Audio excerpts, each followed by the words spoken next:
Hey, it's Leo. Welcome to my channel. I hope you're all having a great week. Today I want to do a little book haul of the books that I picked up while at YOLABOKOFLOAD PDX, which was a book festival hosted here in Portland, Oregon, hosted by Elle Mitchell and Margaret Pinard. With each video that I make, I like to lift up a different nonprofit that's doing good in the world. I'll make a donation and I encourage you to like, share, follow, or donate as you are inspired. This week I want to lift up Soul, Southsiders Organized for Unity and Liberation, located in Chicago. Soul believes that our faith calls us to fight for justice for all, especially those who have historically been marginalized and oppressed. Their mission is to assist low-income people of color in the Chicago Southland to build power, then subsequently leverage that power to fight for their own interest and liberation. They have a special project that I want to target my donation to this time, Cook County Jail support for trans women. So they know of at least 13 trans women currently imprisoned in the men's division. Those women are at risk of violence and also mistreatment. For this campaign, they say we can no longer sit by while our trans siblings are being harassed, threatened, and denied their basic life-affirming rights. We are mobilizing trans folks across the city and county to uplift the voices of those recently released and those currently incarcerated. We have teamed up with other trans-led organizations in Chicago to provide resources to trans folks being harmed by the carceral system, as well as providing a platform for them to demand much needed change. So I'm going to make a donation to the ACT CCJ support campaign with Soul, Southsiders Organized for Unity and Liberation, and I'll encourage you to check them out.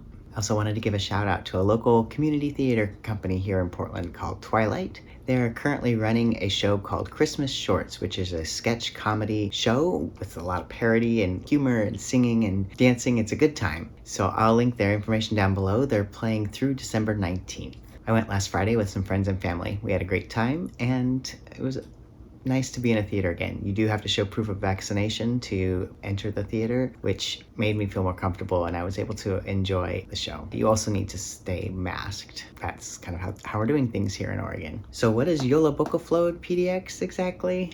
YOLABOKOFLOAD is an Icelandic book festival that happens around Christmas where people gift each other books for Christmas Eve and then you spend Christmas reading them. And it's a big holiday, big deal. I'll link to the YOLABOKOFLOAD PDX page down below, which will also have some information about the festival. And NPR has some great information on the Icelandic festival. So I encourage you to check it out. YOLABOKOFLOAD PDX is a Portland-based book festival for indie authors to come and set up a table and share their books. And this year it was hosted at Urbanite in downtown on the southeast side, which is a great space that hosts other artisans and makers and so forth. And so my friends and I went on Sunday and wandered around and bought some books, and I wanted to share those with you. I also wanted to mention this really great chocolate and pastry stand that was there from Cloud Forest, which is in Portland on 7th and Morrison on the east side. I'll link them down below, and I'll also show here a picture of the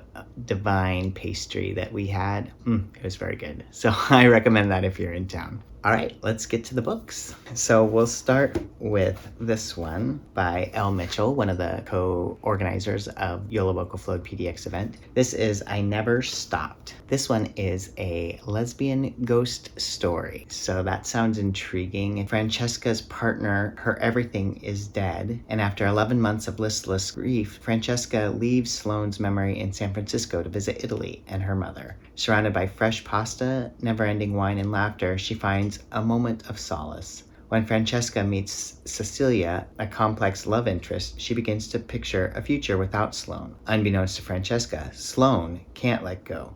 Trapped in the mysterious afterlife of the Gray, she's desperate to contact her love, but limited by forces she doesn't understand. Though Francesca is so near Sloane she can almost smell her hair, she's always just out of reach. As Francesca's wounds begin to heal in Italy, Sloane struggles with how her presence may affect Francesca's tenuous new life. Can Francesca start a new life in Italy, and will Cecilia be a part of it? And what will become of Sloane? So that is I Never Stopped by Elle Mitchell. I also then had to buy book 2 in Margaret Pernard's series, The Remnants. I have book 1 already. Book 2 is The Grasping Root. 4 children and their mother have found a new home in 1824 Nova Scotia, but ghosts haunt their steps. A strong sense of justice leads Neil to push for an investigation into the death of their father, Gillen. Meanwhile, religious prejudice and economic disparity threaten Myrna's future happiness, fragile happiness, with a young doctor. And what will become of their rock, their anchor, the twine that holds the family together, Sheila McLean, who seems most haunted by the ghosts of the past? As the family attempts to put down roots and grasp new opportunities, old enemies and challenges test their strength and loyalty. Will they become part of this new community they've chosen, or be torn apart and scattered to the winds? So that is The Grasping Root, book 2 in The Remnants. The next book I picked up, I didn't meet the author, but that was Stolen Butterfly, a Gabriel Hawk novel by Patty Jager. And this is a book about a missing woman in Umatilla, Oregon, and State Trooper Gabriel Hawk investigating with FBI Special Agent Quinn Pierce. And there's also some connection with the Federated Tribes of the Umatilla Reservation and a trafficking operation that they uncover. So that sounds interesting. And also, it says here the proceeds from this sale will go to the nonprofit Enough is Enough, a community outreach organization that advocates for missing and murdered Indigenous women on the Confederated Tribes of the Umatilla Reservation. So I want to check that out as well, and I'll put a link to that organization in the description box as well. I also picked up Wild Wings by Kate Ristow, illustrated by Brian W. Parker. So you can see some parts that are written as journal with drawings, and then some part that is in the text. This is a story about a young boy, and it is rooted in, I believe, Welsh folklore, and it also has to deal with how children learning how to accept children that are different from them, as well as a child learning to handle grief, loss of a parent, I believe. So this one looks really good, and I'm looking forward to diving into this one, Wild Wings. The last one that I got was Lava Red Feather Blue by Molly Ringel. So this is a queer fairy tale retelling. Awakening the Handsome Prince is supposed to end the fairy tale, not begin it, but the High Valley witches have rarely done things the way they're supposed to. On the North Pacific island of Adalonia, hidden from the world by enchantments, Prince Larkin has lain in a magical sleep since 1799 as one side of a truce between humans and fae. That is, until Merrick High Valley, a modern-day witch, discovers an old box of magic charms and cryptic notes hidden inside a garden statue.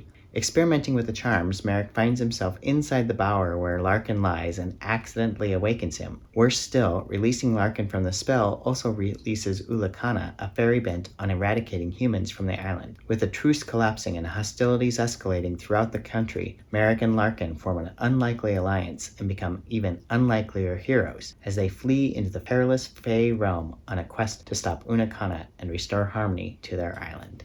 So that is Lava Red Feather Blue by Molly Ringel. Those are the books I got, but I'll share also 2 other books that my friends bought while we were there together. The first is Okay, Fine, Whatever, The Year I Went from Being Afraid of Everything to Only Being Afraid of Most Things by Courtney Hameister. And this is the story of one chronically anxious woman's hilarious year-long quest to change her own timid nature by seeking out the kinds of experiences she spent her life avoiding. So this one looks really good as well. The last one we hauled as a group was The Sum of Our Gods by Benjamin Gorman. Joe has been cursed and must meet with Yahweh once a week for coffee and to listen to God complain. Yahweh is a crotchety deity with a pantheon of family problems. So that looks like a fun comedy that completely struck the fancy of my friend, so we'll see what she thinks of that one. That was The Sum of Our Gods by Benjamin Gorman. So that's what I have. We wish you a good week, and until next time, happy reading!